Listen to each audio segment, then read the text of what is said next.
Assalamualaikum warahmatullahi wabarakatuh. Alhamdulillahirabbil alamin wal aqibatul lil muttaqin wala udwana illa 'alal zalimin. Assalatu wassalamu ala sayidina Muhammadin wa ala alihi wa ashabihi ajma'in. Amma ba'd. Anak-anak sekalian, bagaimana kabar Anda semuanya? Semoga kita semua senantiasa diberikan kesehatan oleh Allah Subhanahu wa taala. Baik, anak-anak sekalian, pada kesempatan di pagi hari ini kita akan belajar mengenai ingin meneladani ketaatan malaikat-malaikat Allah. Tapi sebelum itu kita baca doa sebelum belajar. Doa sebelum belajar dimulai. Bismillahirrahmanirrahim. Raditu billahi robba wa bil islami dina wa bi Muhammadin nabiyya wa rasula. Rabbi zidni ilma warzuqni fahma.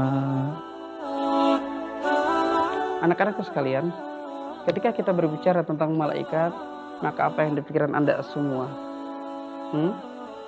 Rukun iman, betul ya. Mengimani malaikat termasuk ke dalam rukun iman. Bahkan posisinya merupakan di urutan yang kedua setelah mengimani Allah Subhanahu wa taala. Artinya, setiap orang yang mengaku muslim, setiap orang yang mengaku mukmin, mengaku beriman, beragama Islam, maka wajib mengimani akan kehadiran makhluk yang bernama malaikat ini. Wajib mempercayai bahwa Allah Subhanahu wa taala menciptakan makhluk yang bernama malaikat tersebut. Oke, bagus. Ada yang lain? Makhluk gaib. Betul ya. Nanti kita akan bahas kenapa malaikat merupakan makhluk gaib.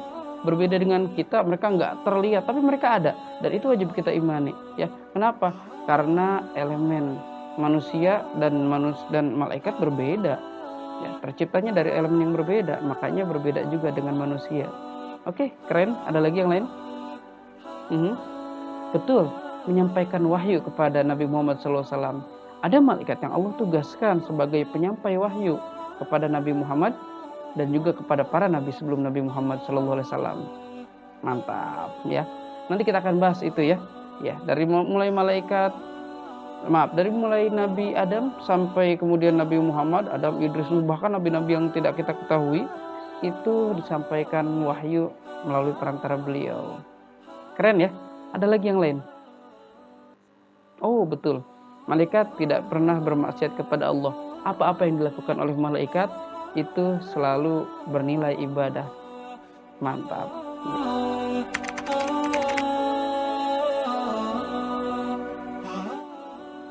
Dalil tentang keberadaan malaikat. Dalil tentang keberadaan malaikat itu sangat banyak. Baik itu di Al-Quran ataupun dalam hadis Rasulullah SAW. Dalam buku pelajaran yang Anda pegang, di sana dikatakan bahwa salah satu dalil yang menunjukkan bahwa malaikat itu ada adalah surah Al-Anbiya ayat 19. Allah Subhanahu wa taala berfirman, A'udzubillahi minasyaitonirrajim, walahu man fis samawati wal ard wa man indahu la yastakbiruna an ibadatihi wa la yastahsirun. Allah yang memiliki makhluk yang ada di langit dan di bumi dan para malaikat yang senantiasa di sisinya, la yastakbiruna an ibadatihi. Mereka tidak pernah angkuh, tidak pernah sombong tentang ibadah yang senantiasa mereka lakukan, wala yastahsirun, dan mereka juga nggak pernah ngerasa capek. Anak-anak sekalian, ya, dalil tersebut sekaligus menjadi penjelasan bahwa jin dan manusia dan malaikat itu diciptakan berbeda. Ya, di antaranya perbedaannya adalah malaikat tidak Allah lengkapi dengan hawa nafsu, berbeda dengan jin dan manusia. Jin dan manusia Allah berikan hawa nafsu, ya. Makanya ketika malaikat, apapun yang dilakukannya tidak pernah bernilai maksiat, senantiasa ibadah dan ibadah, selalu taat, nggak pernah sombong, karena nggak punya nafsu, nggak punya nafsu, ya. Mereka pun nggak lapar, kenapa? Karena nggak punya nafsu juga. Mereka nggak capek, mereka nggak ngantuk, dan mereka pun nggak perlu beregenerasi. Jadi nggak ada malaikat yang laki-laki dan perempuan. Dan itu kondisinya berbanding terbalik dengan jin dan manusia. Jin dan manusia Allah lengkapi dengan nafsu selain akal tentunya ya. Sehingga di situ kadang-kadang imannya ketika lagi naik, ibadahnya rajin ya, ketika nafsunya yang mulai menguasai kita, oh ibadah kayaknya kok capek, kok males ya, itu yang perlu dilawan. Kita ngerasa lapar, nafsu itu tadi, ngerasa ngantuk, kita perlu yang namanya beregenerasi sehingga ada laki-laki dan perempuan, ya itu karena nafsu. Ada lagi perbedaan yang lain, ada ya, jin Allah ciptakan dari api, malaikat Allah ciptakan dari nur, dari cahaya, manusia Allah ciptakan dari tanah, ya tercipta dari unsur elemen yang berbeda, sehingga sekarang pun berbeda. Manusia elemennya paling kasar, jadi manusia saja yang zahir, malaikat dan jin itu semuanya makhluk gaib, akan tetapi tetap ya ranah mereka berbeda juga, dunia mereka berbeda, dimensi mereka berbeda. Itu ada lagi perbedaan yang lain ya, tadi karena dorongan nafsu tadi ya, kalau manusia itu berarti kadang-kadang pikirannya ketika lagi lurus ya lurus, ketika lagi bengkok ya perlu diluruskan. Kalau malaikat pikirannya senantiasa lurus, senantiasa jernih. Oke?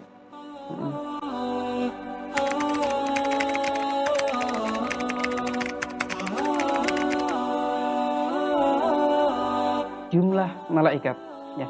Ketika kita berbicara tentang jumlah malaikat, maka sesungguhnya tidak ada yang tahu berapa jumlah malaikat. Akan tetapi ada 10 malaikat yang wajib kita percayai, yang wajib kita imani, yaitu malaikat Jibril, Mikail, Israfil, Izrail, Munkar, Nakir, Raqib, Atid, Malik, dan Ridwan. Ke-10 malaikat tersebut mempunyai tugasnya masing-masing. Malaikat Jibril Allah tugaskan untuk menyampaikan wahyu pada para nabi, kepada para rasul, dari mulai zaman Nabi Adam sampai zaman Nabi Muhammad. Ya, semuanya mendapatkan wahyu melalui perantara malaikat Jibril. Ya, ada wahyu yang tidak melalui perantara malaikat Jibril, maka itu bukan Al-Qur'an namanya. Itu hadis qudsi. Ya, nanti mungkin kita akan bahas itu di lain kesempatan. Yang kedua ada malaikat Mikail. Malaikat Mikail merupakan malaikat yang Allah berikan tugas sebagai malaikat yang mengatur hujan dan malaikat yang mengatur rezeki. Sekarang lagi musim hujan nih, ya, banyak hujan dan itu berarti tugasnya malaikat Mikail. Ya, rezeki walaupun kita yang kejar, tetap sudah ada bagiannya di sana. Malaikat Mikail yang mengaturnya. Lalu yang ketiga ada malaikat Israfil. Malaikat Israfil adalah malaikat yang Allah berikan tugas sebagai peniup sangkakala. Ya, ada pembatas antara kehidupan dunia dan akhirat. Ya, ada kalanya kehidupan dunia pasti akan berakhir dan pembatasnya itu adalah tiupan sangkakala. 4. Malaikat Izrail. Malaikat yang Allah berikan tugas sebagai pencabut nyawa. Nih badan kita. Ini ada badan, ada jasmani, di dalamnya ada ruh, ada ruhani. Ya, ketika badan dan ruh ini telah terpisah, maka berarti hidup kita telah berakhir, ya. Dan semua yang bernyawa pasti akan merasakan itu, pasti akan merasakan apa yang namanya kematian. Maka di sana tugas malaikat Israil, ya tentunya atas izin Allah. Oh, kita bisa bayangkan ketika semuanya manusia hidup nggak ada yang mati. Oh, bisa penuh ya dari zaman Nabi Adam loh sampai sekarang. Ya, tugasnya malaikat Israil yaitu sebagai pencabut nyawa dan kemudian menyeimbangkan jumlah manusia di alam semesta. Malaikat Munkar dan Nakir, dua malaikat ini Allah berikan tugas yaitu menanya mereka yang berada di dalam kubur. Wah, setelah kita tadi cerita kita meninggal, kemudian ruhnya itu keluar dari jasad, lalu kita dibawa ke kubur, nanti di sana ruh akan kembali kepada jasad, kemudian datang dua malaikat. Malaikat Munkar dan malaikat Nakir, mereka akan bertanya kepada kita, "Marrobuka, siapa Tuhanmu? Man nabiyuka, siapa nabimu?" Dan sederet pertanyaan yang lain.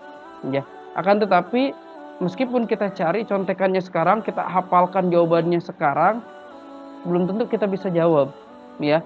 Karena nanti yang menjawab bukan mulut kita, yang menjawab bukan lisan kita, yang menjawab adalah amal perbuatan kita, ya. Ketika mereka yang mampu untuk menjawab dengan baik, maka nikmat kubur yang akan dia dapatkan sampai hari kiamat datang. Tapi ketika manusia tidak mampu menjawab pertanyaan dua malaikat tersebut, azab kubur sampai hari kiamat. Ya, siapa yang mengimani keberadaan malaikat munkar dan nakir? Wah, siapkan ya amal kita untuk kita ditanya di alam barzah kelak. Selanjutnya ada malaikat raqib dan malaikat atid. Dua malaikat tersebut bertugas untuk mencatat amal perbuatan kita. Ya, hanya bedanya malaikat raqib bertugas untuk mencatat amal baik dan malaikat atid itu bertugas untuk mencatat amal buruk. Ketika kita ibadah, di sana malaikat raqib yang bertugas. Kita ke masjid, kita bersedekah, malaikat raqib yang sibuk nyatet. Tapi kalau kita lagi bermaksiat kepada Allah, lagi berbuat dosa, yang aktif malaikat atid.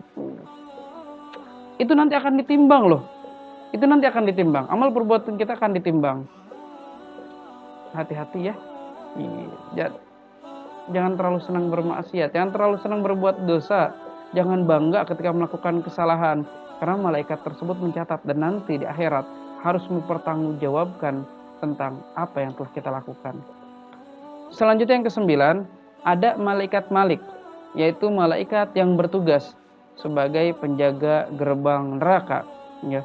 Jadi ketika ada manusia, ada makhluk yang telah masuk ke neraka, gak bisa keluar, gak bisa bergeser sejengkal pun, karena ada malaikat-malaikat di sana. Ya, malaikat malik kebetulan yang bertugas sebagai penjaga gerbang neraka, ya, sebagai juru kunci neraka. Yang terakhir ada malaikat ridwan, malaikat yang bertugas sebagai penjaga pintu surga. Siap surga, takut neraka. Ya, mudah-mudahan kita nanti sama Allah diketemukan bisa melewati malaikat ridwan ya, juru kunci surga, kita bisa masuk ke surganya Allah. Mudah-mudahan kita dijauhkan dari nerakanya Allah. Amin ya Allah ya rabbal alamin.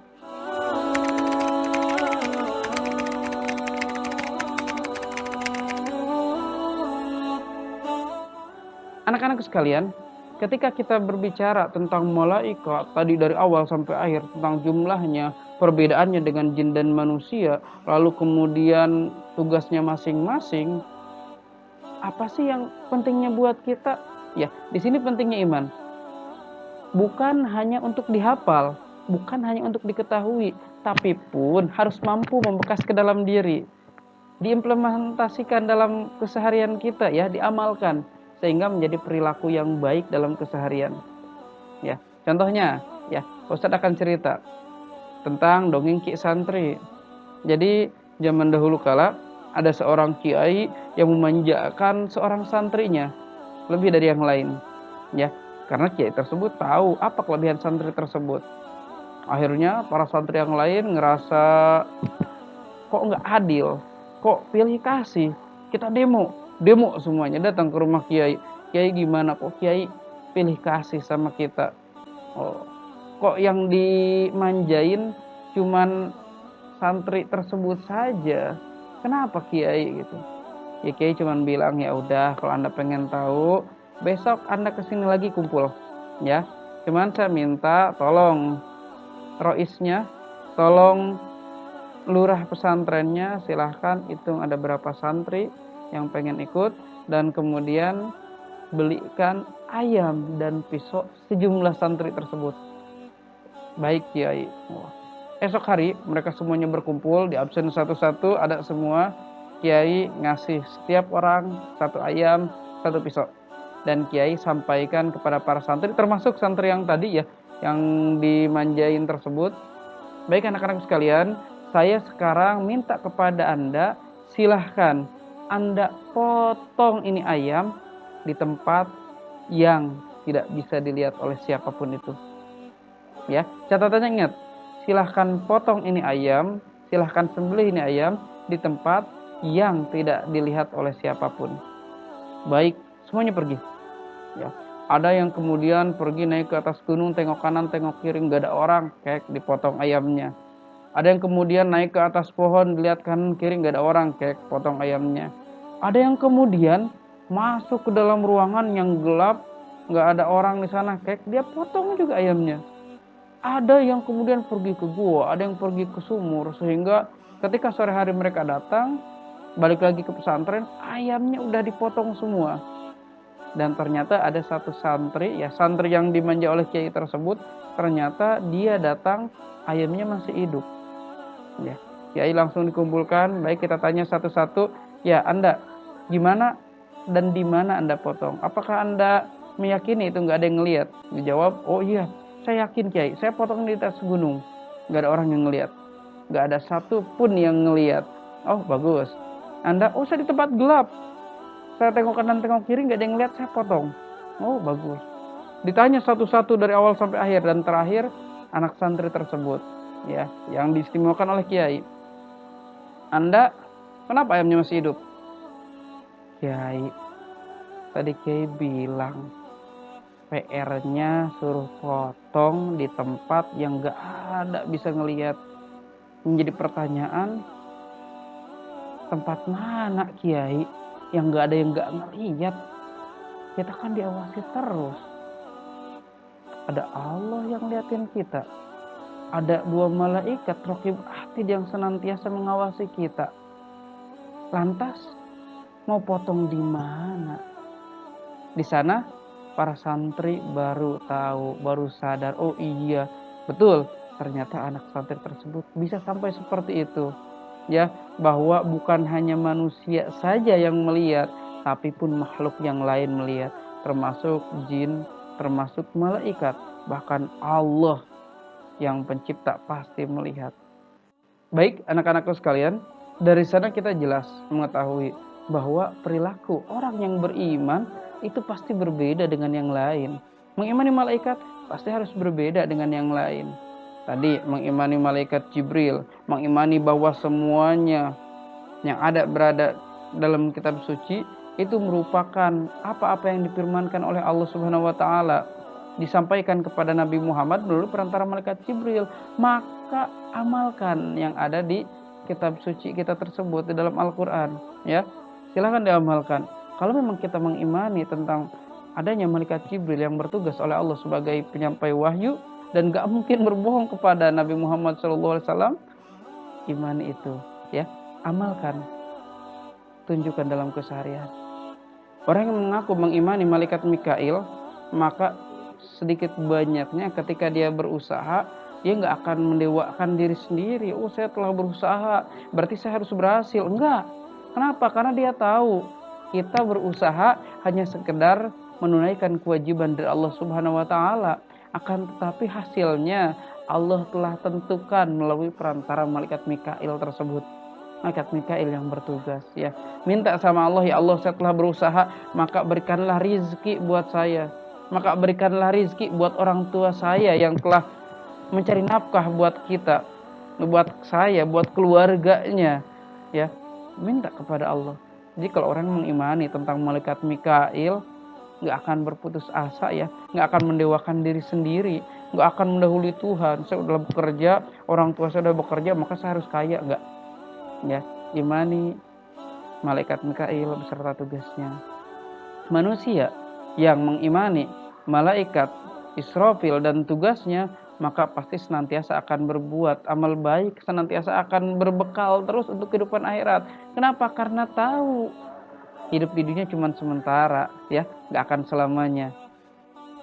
Baik, ada lagi yang lain? Perilaku yang menunjukkan bahwa kita beriman kepada para malaikat Allah selain dari perilaku yang telah disebutkan, ya.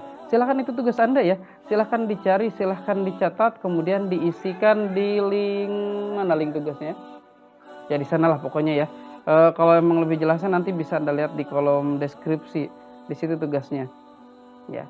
Baik anak-anak sekalian, mungkin pembelajaran kita sampai sini dulu, ya. Mudah-mudahan Anda semua bisa paham. Kalau ada yang tidak mengerti silahkan ditanyakan di kolom komentar, ya.